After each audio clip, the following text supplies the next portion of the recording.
everyone. Thanks for downloading this episode of the Woke Mommy Chatter podcast. Today we're talking working moms. There's so many aspects of motherhood that I just don't have figured out. One of the biggest, and arguably the most important, is work-life balance. I need to preface this conversation in the acknowledgement that I am speaking from a place of privilege. I'm not a single mom. I have a partner. I have a good job. We have a decent income. I have family support when I need it. So all in all, I'm lucky. And even then, on most days, I feel like I'm barely coping. On today's podcast, I'm talking to fellow mommy blogger Brianne DeRosa, author of the Red, Round, or Green blog, about her article on not leaning in, but not leaning out. In a world of lean in, we are peeling back the curtain and talking about the reality chosen by many working moms, just standing still and not leaning in any direction at all.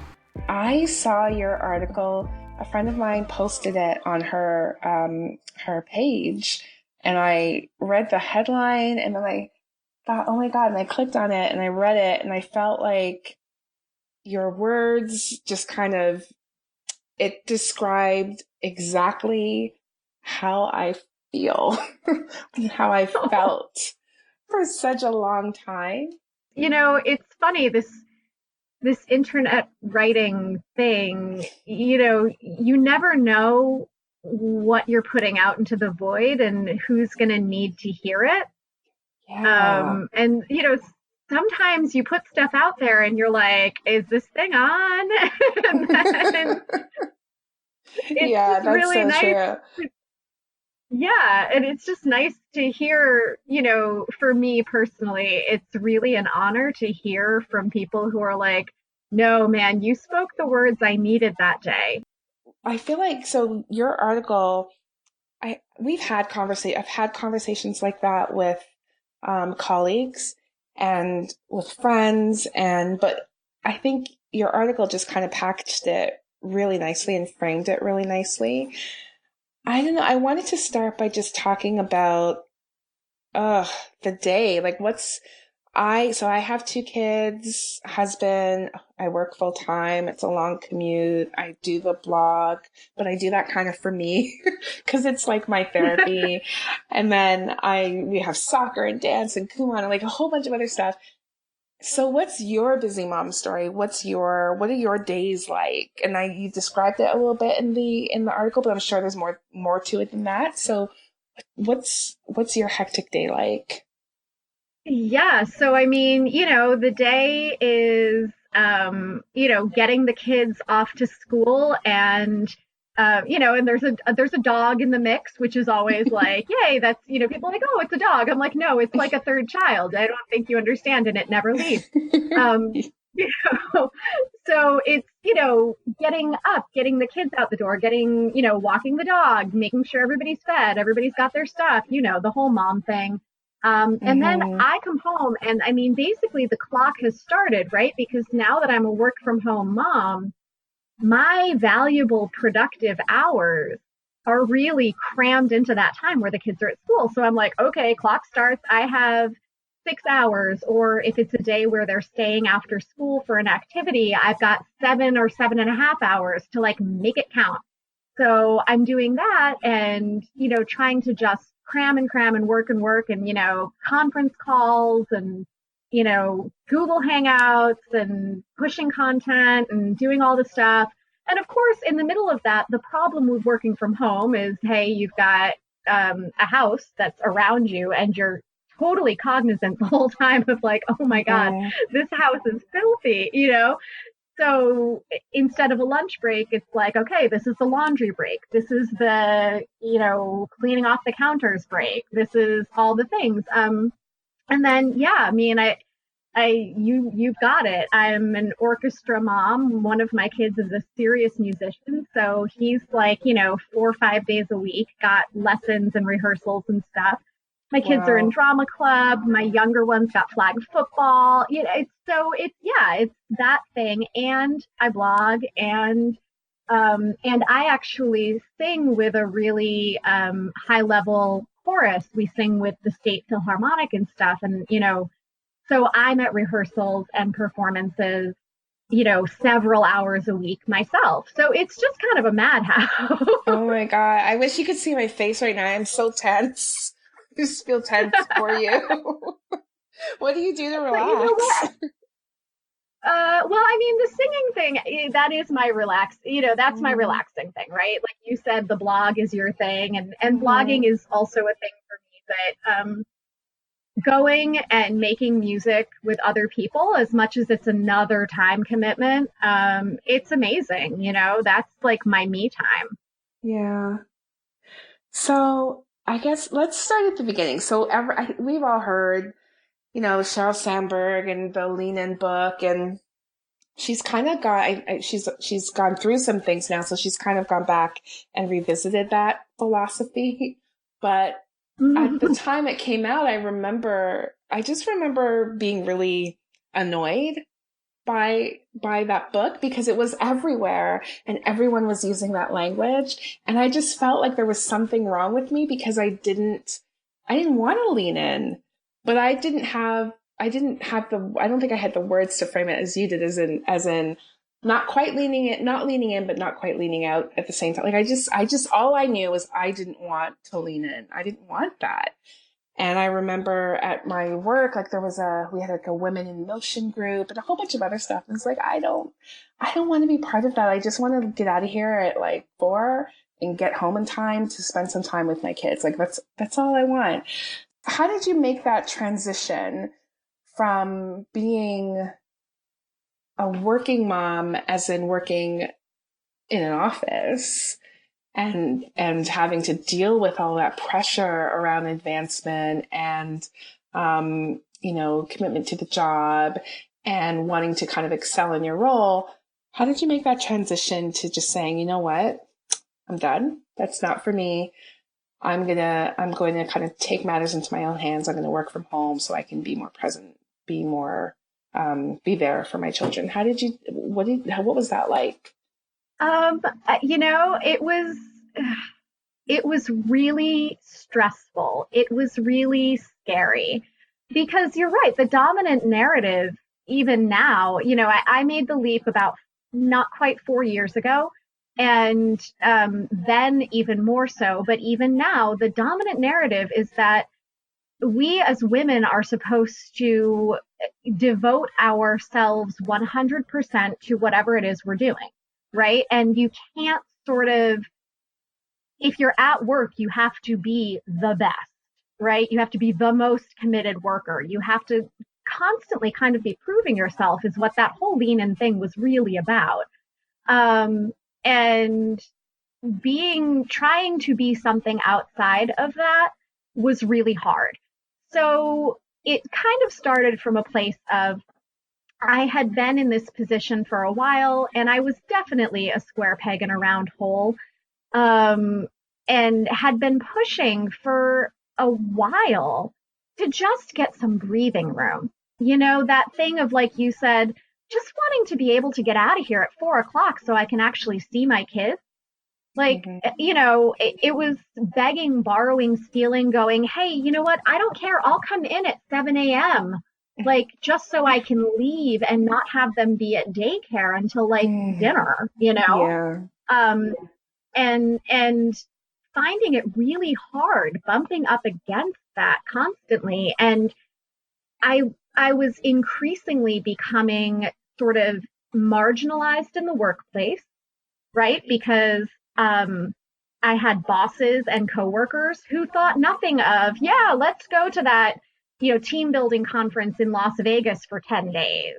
And I'm like, how can you leave your whole life, your kids, your responsibilities, like for 10 days? No, you can't do that.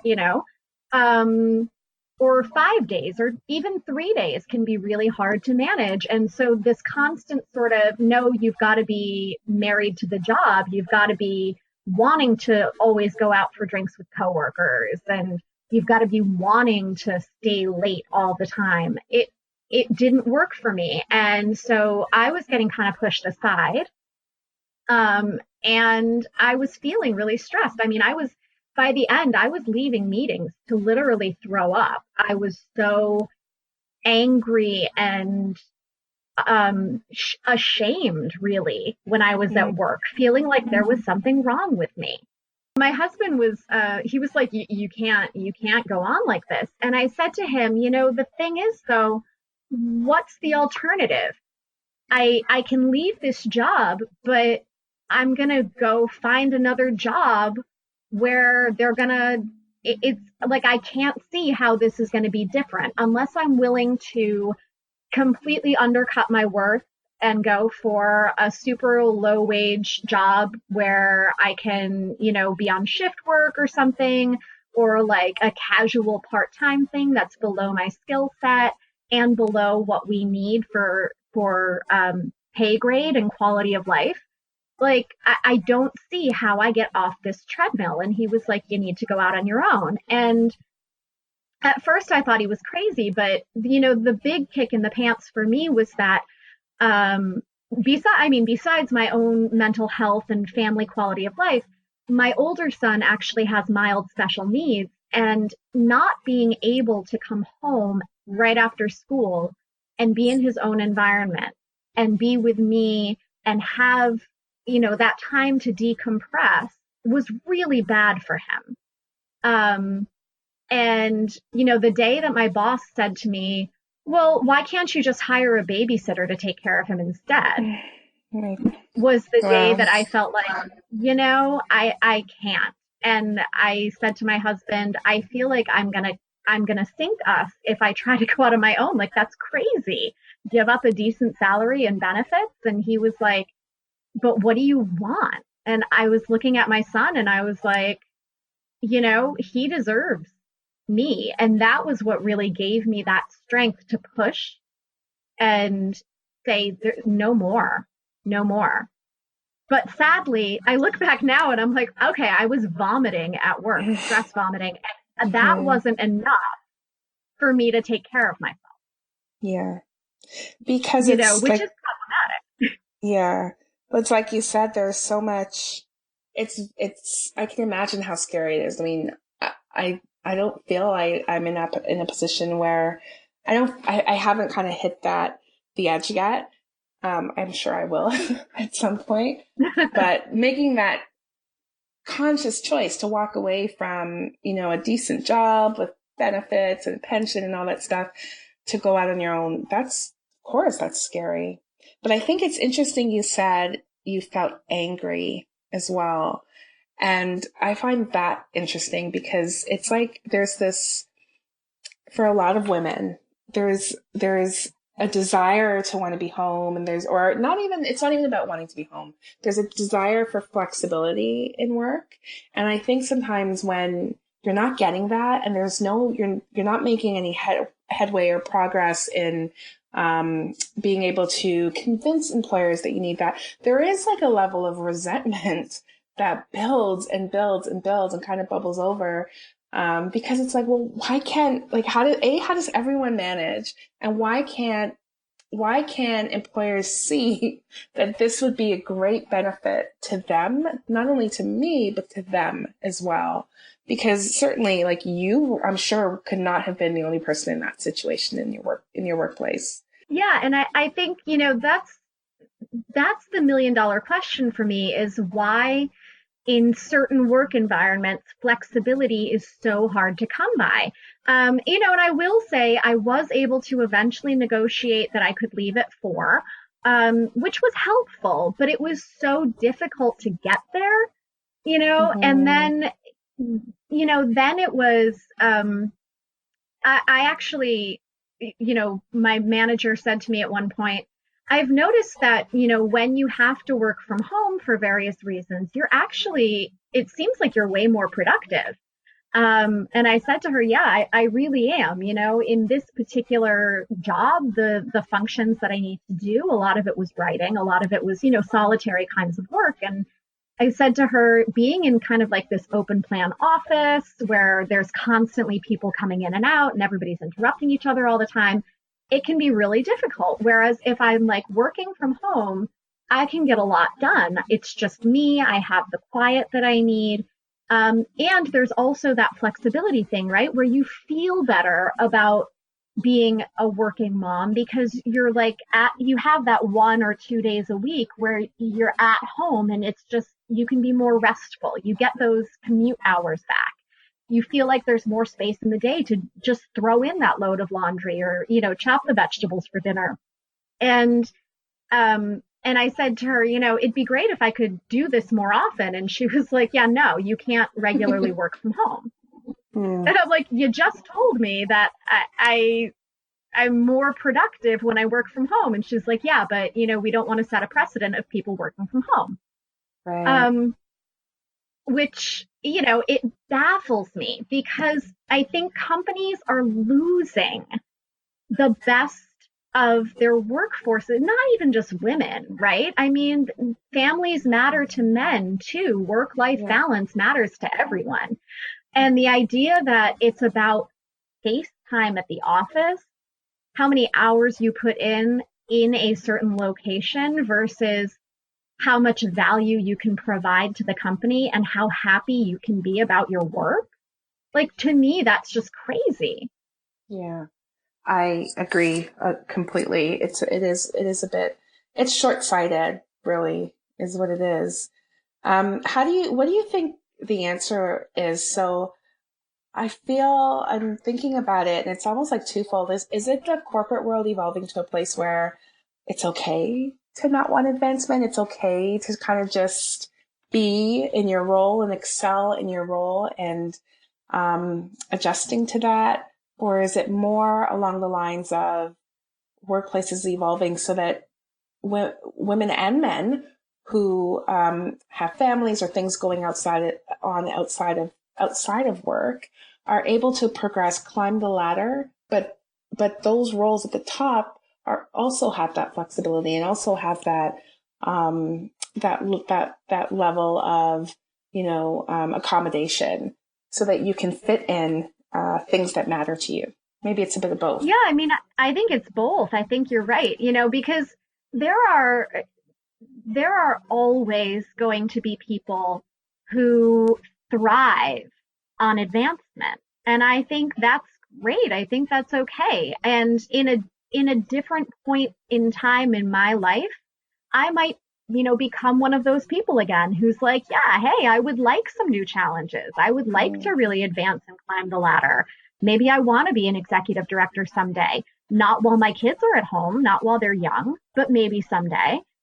So I completely feel that and think that if that's what people want, they should be allowed to have it. But I think that, yes, we also need to make it okay, and not just okay, but celebrated, that if you are comfortable, happy, productive, and contributing in a role that suits you, that should be the role that everyone supports you in doing. And in neither scenario, whether you want to be the CEO or you want to be, working 30 hours at one of the desks, it should just be about how can we help you to feel happy, fulfilled, and restful in your life. Not restful like, oh, you're getting a great amount of sleep, but restful as in you feel centered every day, that you can feel that you're devoting the best of yourself to the places in your life that need it, and you're showing up for yourself, and that's what's out of whack in the conversation. Is we've lost the sense of perspective that it's important for people to be happy.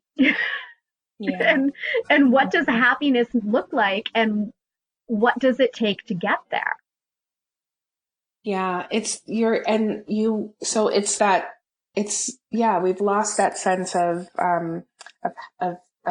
happiness and people needing to be happy. But you also said something to me, which was that we basically, when you're squeezing, how did you phrase it? You're squeezing the most important parts of your life into the smallest time possible. I think you said it much more eloquently than I just did, but I thought that's such a beautiful way of putting it.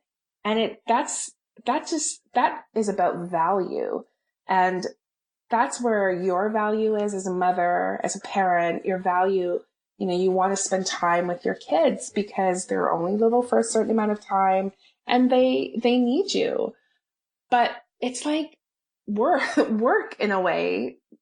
Some workplaces, it's almost the antithesis of that. And I think that there's such a divide and a separation between work and home, and work not looking at the whole person and, just considering someone, yes, for the role, and not looking beyond that no one ever thinks about the fact that, well, we need to make that, maybe this role, maybe it isn't a problem for this mom or this person to fit into this role if they have a life outside of home. Like maybe that's not an issue or a problem that we need to overcome or something we need to discuss in, a one-on-one.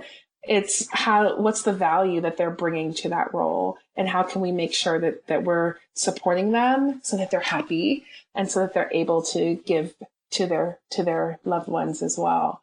And I feel like that's kind of what's missing for a lot of workplaces. They don't look beyond. They're looking at, yes, you can do the job. They're not really looking at the whole person. Yeah, I think that's a completely accurate assessment of the way that things are. And I think that, it's really problematic, because if you have someone who wants to spend time with their kids, and I mean, let's be clear, because I know somebody is going to write you an internet comment being like, well, I don't have kids, and why should I, be responsible to take on the extra work for somebody who's never in the office because they're off playing with their kids, right? I mean, we know that's going to happen. So guys, don't write nasty comments about what we're saying here. That's not what we mean. I'm not going to advocate that you hire somebody for a full-time role and they only show up to the office 10 hours a week because they're off playing at the playground with their 3-year-old. But, how can you structure roles in a more sensible way, right? And how can we acknowledge the fact that if you've hired somebody for a full-time role, that they may be able to do some of that flexibly, not between the hours of 9 and 5, maybe, and maybe not always on site, and that those concessions that allow them to, pick up their kids after school and have family dinner together are the things that might make them energized and peaceful enough to come in the next day and completely kick butt in that presentation that you need them to do. Absolutely. When you have unhappy, stressed out workers who feel like they're not getting enough time with their family, they're going to resent you and resent the job. And that's not good for the workplace. And it's not, and I mean, to address anyone who would have a comment like that, it's not just about, we're talking about parents because this is a mom blog, that's what we're talking about. But it's not just about parents. Flexible working is good for everyone. Regardless if you're a parent or not, you might have other things going on in your life that you want to focus on outside of work that require time and care and attention too. So it's not just, and it's good for mental health and well-being. It's not just about being a parent. I mean, that's certainly for me and for you, that's a huge part of it. But I think flexible working is good HR, and it's good for everyone, right? Not just parents. Absolutely. And, and it's funny because what you see now is, right, first of all, countries like Scandinavian countries are kind of light years ahead, right? They're already going, well, gee, maybe we could have a 30-hour work week. Well, gee, maybe we should make it more possible for, parents to stay home for the first year of their kids' lives. Hey, what can we do to ensure job security and job satisfaction and life satisfaction, right? We haven't gotten there yet. But what you're starting to see, and this is one of the things that alternately amuses and frustrates me, is you're starting to see American workplaces put into place these, what they call office culture things, where hey, on Fridays, we take a 2-hour break for craft beers and ping pong.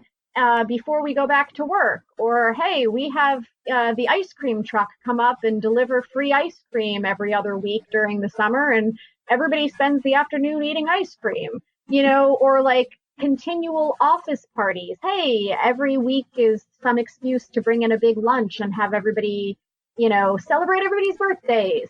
The amount of time and energy and expense that goes into those supposed morale boosters is crazy, right? Mm-hmm. And I have nothing against you providing craft beers and birthday cake for your workers if that's what you want to do. But inevitably, there are going to be some people in your office who are drinking the craft beer and eating the birthday cake, and in the back of their mind going, oh my God, I could be right now finishing that big project that I have to do, but instead I'm doing the office bonding thing, right? But if I had these hours back to use in a way that would really, like if you asked me how to boost my morale, it's not playing ping pong and drinking beer while we talk about the next project. It's getting done faster and getting out of here so I can pursue the things in my life that are important to me, not something that's handed down to me from, the company culture gods to tell me this is what is supposed to make me happy at work. If you want to make me happy at work, make me happy outside of work. I love that. That's so true. And we, so in Canada, I know exactly what you're describing because I've been through those. And yeah, it's kind of like oh God, roll of the eyes. We've got to go do this. We have to go do what? We're going to go where?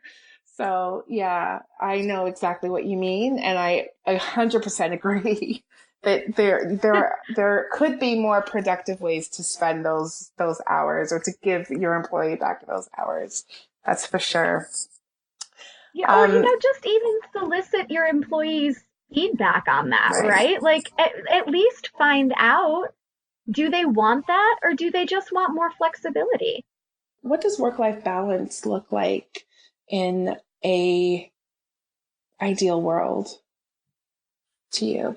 I think it looks different for everybody, right? I think the beauty of work-life balance is that when you've truly achieved it, you have the sense that you are able to give your full attention to the things that are important. And that can be, that can change from minute to minute, day to day, but it's having the feeling that you are not constantly being asked to juggle so hard that you drop balls, and that you're not being asked to turn your back on things that are of essential priority to you.